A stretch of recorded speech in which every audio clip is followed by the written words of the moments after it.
Okay, gentlemen, you're both familiar with the rules as they've been thoroughly gone over. I want you to remember two things. I want you to protect yourself at all times. I want you to obey my commands, have a good, clean fight. Shake hands, come out of the belt. Two fighters as tough as a barrel of nails. Which one has the bigger hammers? Well, for a moment, it looked like Pat Lynch was never going to get Arturo Gatti's robe off, and the fight was going to have to be delayed because of wardrobe malfunction. Unintended wardrobe malfunction. Again, Gatti wants to box. Doreen wants to go to war. Leo Doreen's best punch is his straight right hand. Gatti has a history of being painted by right hands. But Gatti's smart. He's starting out with his jab already, so he's starting out very smartly with this. He's the bigger, rangier man.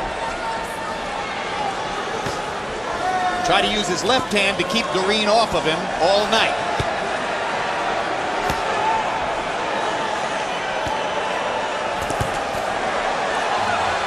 Doreen willing to take leather to step inside. Gatti landed a good right uppercut when he was coming inside then, too. And there you have it. Doreen, like I said, willing to take leather to step inside, gets hit twice to force Gatti to the ropes and lands one big shot while he's in there. Arturo going to work with the left hand, jabbing and hooking both.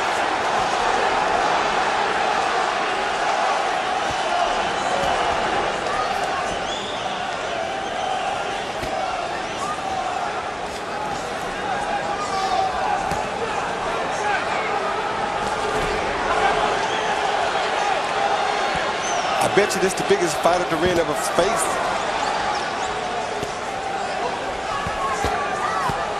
And the biggest puncher. Which he acknowledged yesterday in our meeting with him. Said he expected Gatti to be the biggest puncher he'd faced, but he smiled when he said it. You know, Roy, one of the medals he won at the Olympics was as a junior welterweight.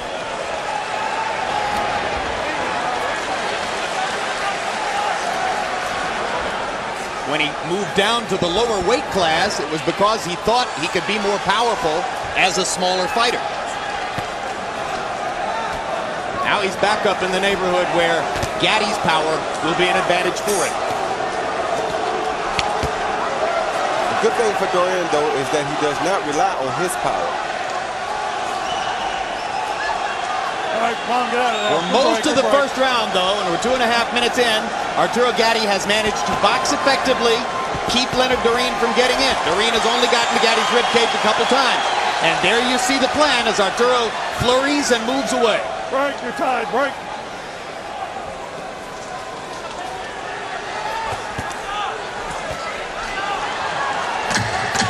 Doreen beginning to make his presence felt. Willing to dive inside to do it. Good round for Gatti.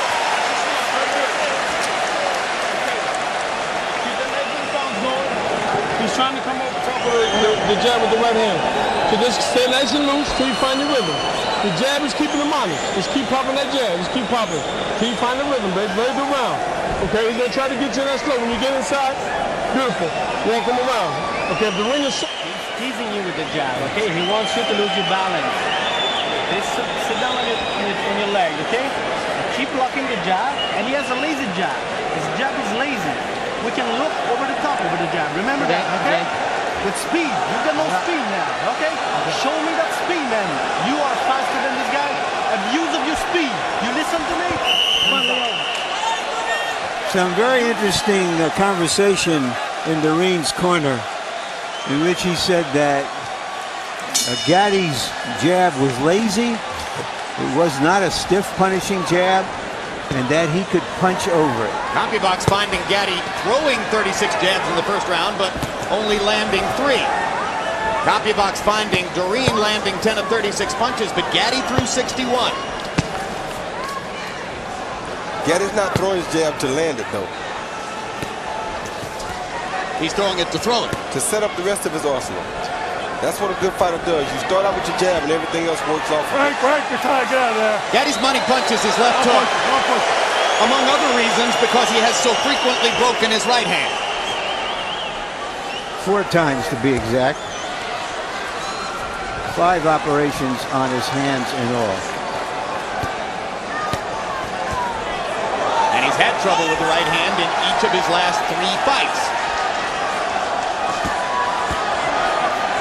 But of course, it never stopped him from throwing the punch.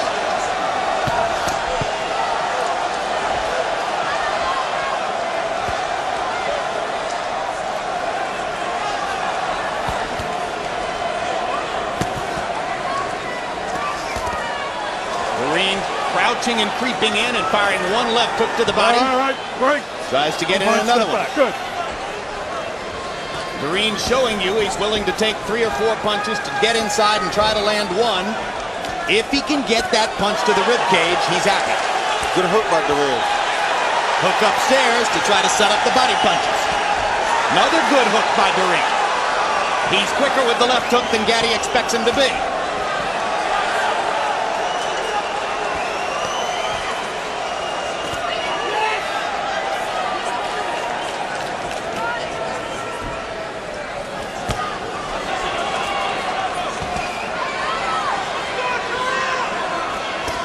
I must add, Terron has a pretty good defense, too. Gatti looking at his right hand already after Terron gets inside and rips him with a hook. It looks almost as though Gatti's worried that he's hurt his right hand again. He glanced at it twice. And it looked like it was after Terron hit his right hand with his own left hook. Exactly, Roy. It was not a punch landed by Gatti. Gatti trying to go to the body to back Terron off a little bit. Terron starting to get the fight he wants. Blood trickling from his nose. Gatti backs up to the ropes. Terron stalking and stalking.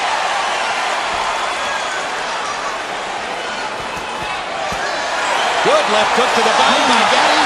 And Terron goes down. What a tremendous shot. Terron may not recover. He's not going to make it. Arturo Gatti has knocked out Leonard Terron with a body shot. A tremendous left hook to the body. We talked about the power difference, and that was just power knocking a man out.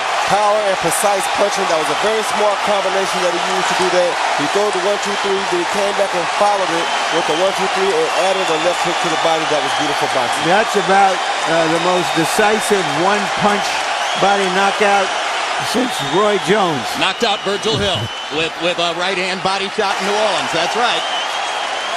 And that was a case of bigger man, bigger punch.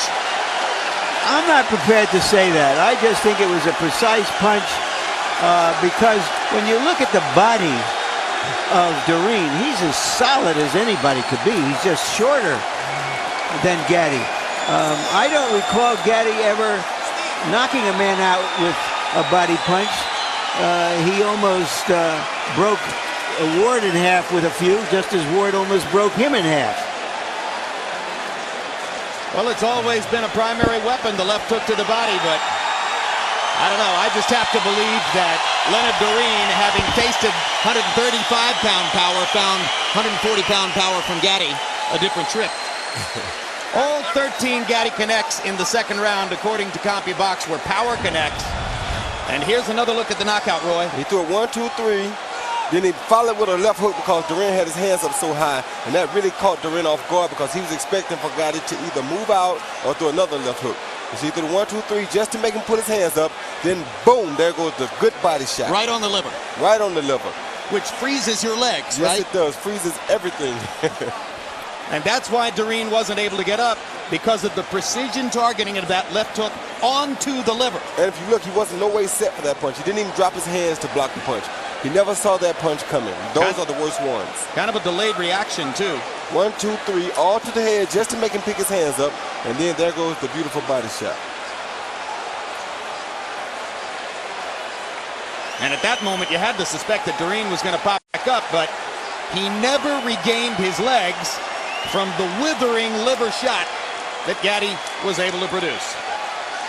His manager, Pat Lynch, been with Arturo through all of his tumultuous career. And a big celebration for Gatti. And let's go up to Michael Buffer for the official particulars on the KO. Ladies and gentlemen, the end comes at 2 minutes, 55 seconds of round number 2. The winner by knockout victory, and still the WBC super lightweight champion of the world, the ultimate blood and guts warrior, Arturo